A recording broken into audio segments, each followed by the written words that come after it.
Hey guys, welcome to episode 2, part 2. So this has been sitting and waiting for me for about a month now while I finished up on some other guitars. And it's nut time. Turns out this is a plastic nut. The good news and the bad news. The good news is it was cut absolutely perfectly for height. Couldn't have asked for better. 16 thou, 18 thou. There was a little bit of residue on the top, which told me right away it was plastic because it was hanging off. Bone would not do that. And now, another part of the bad news is my bone and this brass, which I have optioned for, this is 3.51 thick, wide. 3.4, 3.4 is a standard Fender stuff. And then we have the opportunity for another couple that I bought, which are brass and titanium.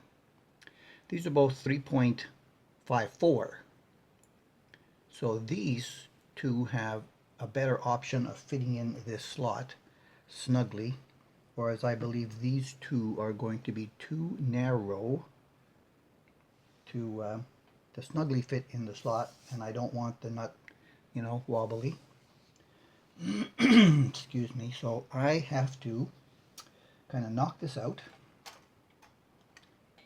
and a little bit more on that, and get the nut out and work on that first.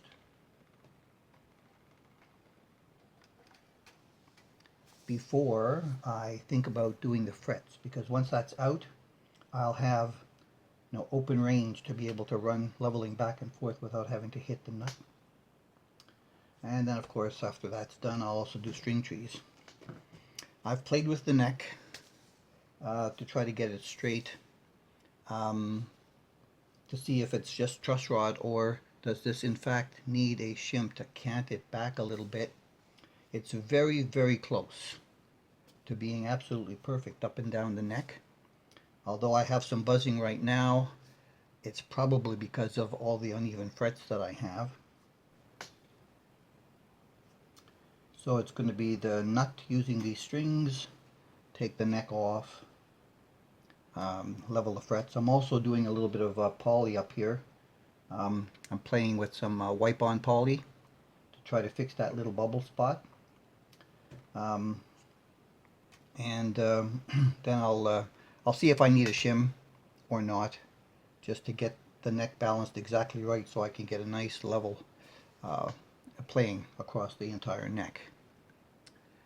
So that's where we are for the mechanical part, and then later I'm going to look at the electrics on the body, polish it all up and get it nice, and we'll see how much of that will fit into episode 2, so stand by while I get nasty with this nut and knock it out of there. So I was right, it's absolutely plastic. I think they used CA glue. It's clear, and it's absolutely plastic because of that. You can see that, right? Little molded thing. Too bad they could have put a bone nut on here for next to nothing. They didn't want anybody taking it out anyway. It was a challenge. So now I'm going to have to clean the slots, but just to verify, yes, the standard bone fender is not going to work, and it's going to have to be either one of the brass or the titanium. Titanium likes the slot very much. It likes the slot very much. It's about a millimeter too wide. I think it's probably a 43, 42, 42.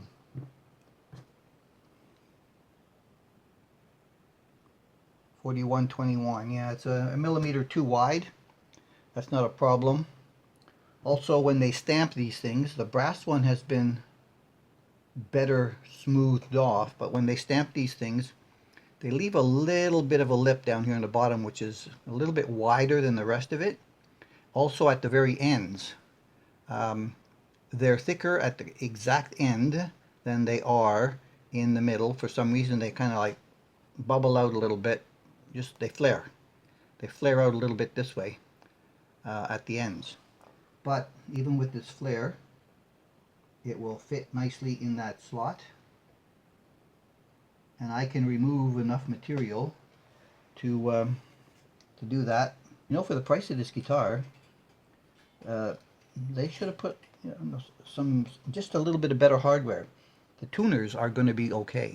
I thought I was going to have to change them because when I first touched it, this B one, I should say A, it's got a tiny little bit of movement in it. The other ones do not. The button was a bit loose, but it's not the button alone. It's I'd say a 1/16 of an inch movement here on the A. The rest of them are all tight, so I kind of got the luck of the draw here with this one being off, but not off enough to make it a problem.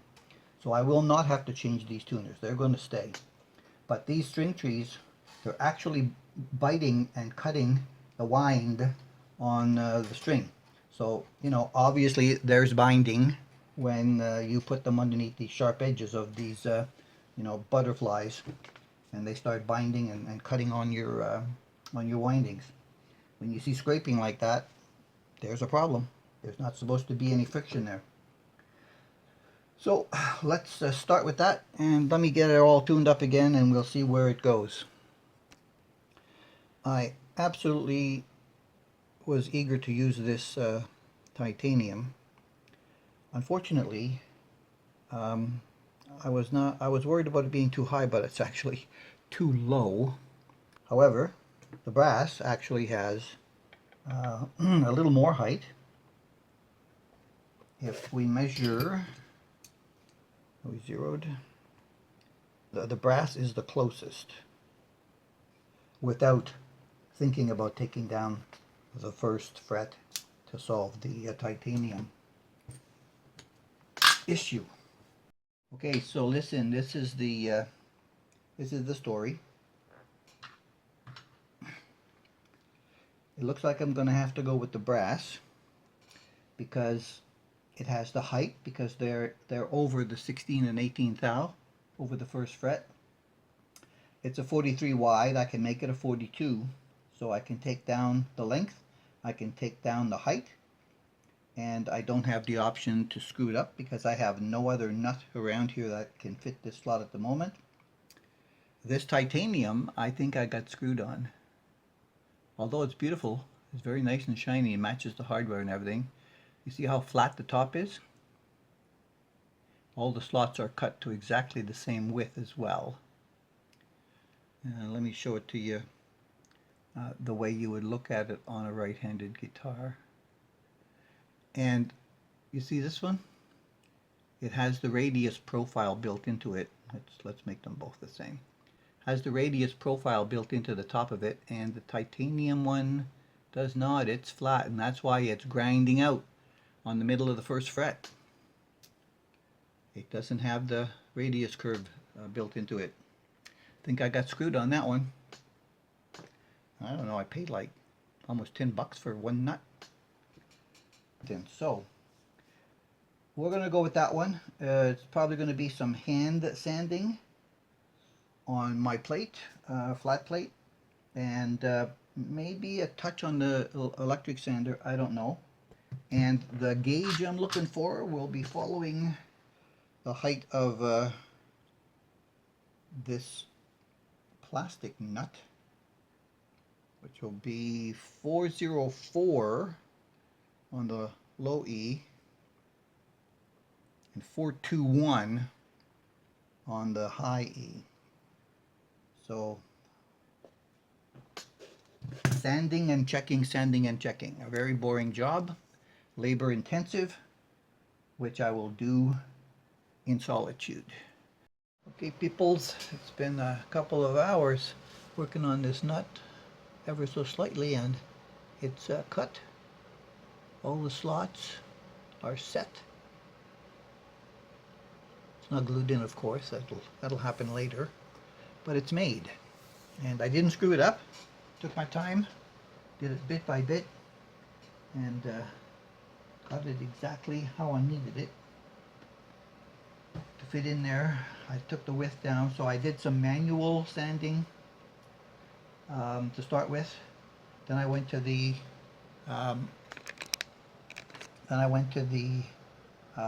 belt sander. I took material off the bottom. I got it to just about where I needed it. It actually came into spec for the low E, and then from there I ended up using my nut files to work on each one of the slots. It files a little bit like a bone with these nut files, and they did a pretty good job. Then what I did was, because it had that shiny plating that was more like gold instead of brass, some of it was coming off anyway when I had to get it in there deep and make sure it was secure in the bottom of the slot. And also when filing in the slots, I ended up with flaking coming off the top. So as you can see, I put it on the belt, and I took off as much of the plating on the top as I could. There's a little bit left, which I would have to go a little bit deeper on, but the strings are sitting in the slots just nice and at the top where they should be. So, and of course the high E broke with up and down, up and down, up and down, which usually happens with 10s more than the lighter strings actually. Okay, so that part's done, and I have to think about taking the neck off the body and looking at the frets. And this happened when I took the strings out. 3 of the 6 ferrules came out with the strings.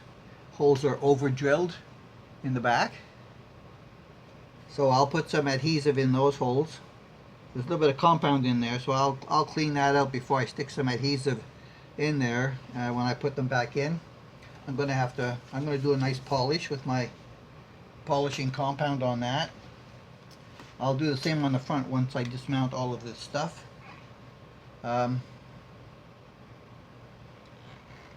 There is a hole here which I believe brings the wire through the body to the pickup cavity, and there may not be a routing slot on the top of the body, and I don't know if they actually buffed it underneath there, but it provides the possibility to put a mounting ring on this neck pickup. Oh, I found a pickguard screw that's not all the way in, a little bit sharp on the edge.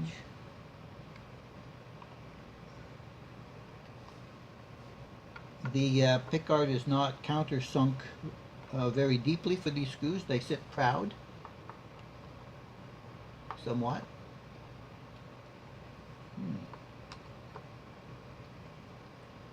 So we're going to look under all of them eventually.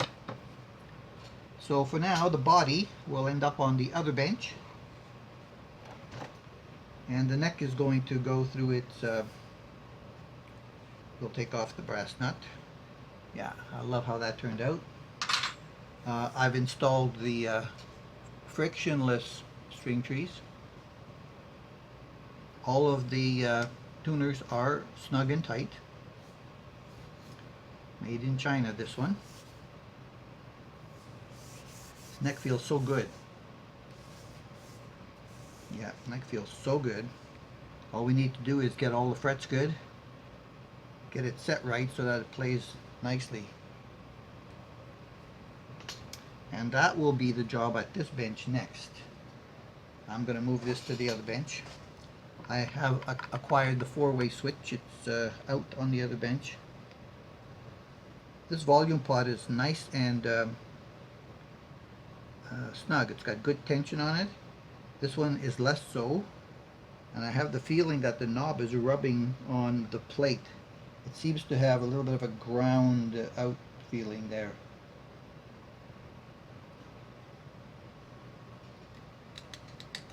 These saddles look more high quality than they actually are. They're actually quite light. There's some kind of a pot metal that are chromed. They're not magnetic, like if they were steel. I can tell they're very light. The springs here are also not very strong, which I found on a number of other kinds of guitars. And sometimes when you're trying to set the intonation, like the spring won't push the saddle forward enough sometimes, and you end up having to pull them out and put in another one. Now, what I'm noticing on these springs in here is that they look like the springs they put on pickups, because they're wider at the back end than they are at the front end going to the saddle. This is very unusual. This is usually not what I find on saddles.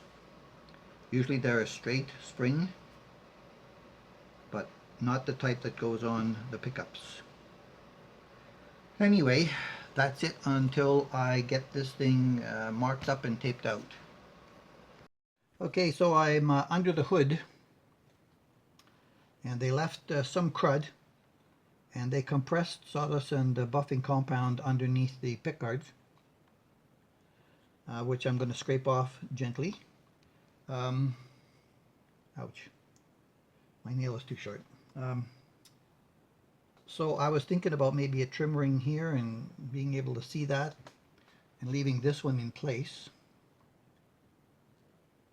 But I think the trim ring would be too close to where the neck is coming right up to just over the front of that pickguard. So I don't think I could get a trim ring on there to mount that pickup. I could possibly, but I'm not sure that the neck wouldn't interfere, or it wouldn't interfere with the neck. Anyway, so I think I'm just gonna leave it the way it is.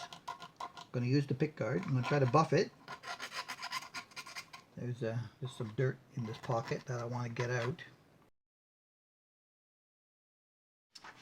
Okay, the circuit is very simple on this one. 2 single coils, 1 volume, 1 tone, 1 volume, 1 tone, and a jack, and a 4-way switch. That's it. That's all of it. So we've got the bridge goes to the switch, the neck goes to the switch, and now the switch goes to the volume. The volume feeds the jack and the tone pot. I changed the capacitor from a 47 to a 33. I wanted it to roll off a little bit more slowly.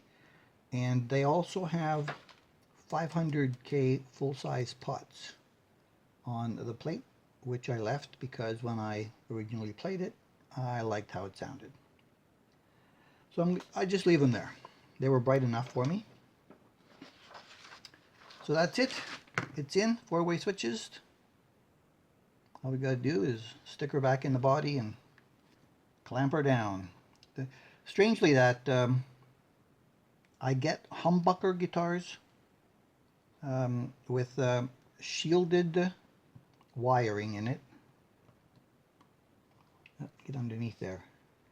And they send me these single coil guitars with non-shielded wiring in them. It's very peculiar. And why am I having this trouble? So far it's been going pretty good, so... Oh, I see. I've got a cluster because of the change in the switch. Come on. Give me a break.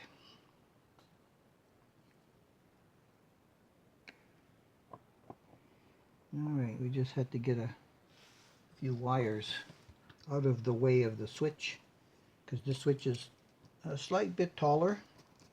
It just fits in the body. I can now do my tap test from here with my air bridge. Alright, so we are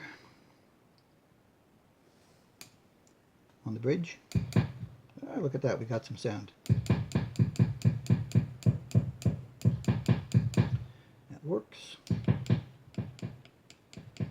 That's working, so that tells me the other ones are working. Neck.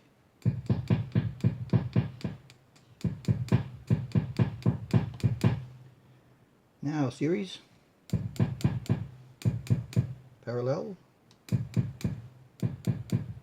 Hard to tell, but at least they both work. Hard to tell on the tap test, but at least they both work. And there's no noise coming from the amp. Even from way over here, I can't hear any. Off.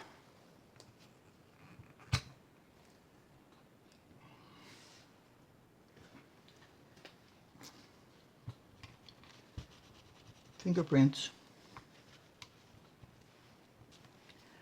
Alrighty, we have the neck at the other table, so we'll be moving back over there.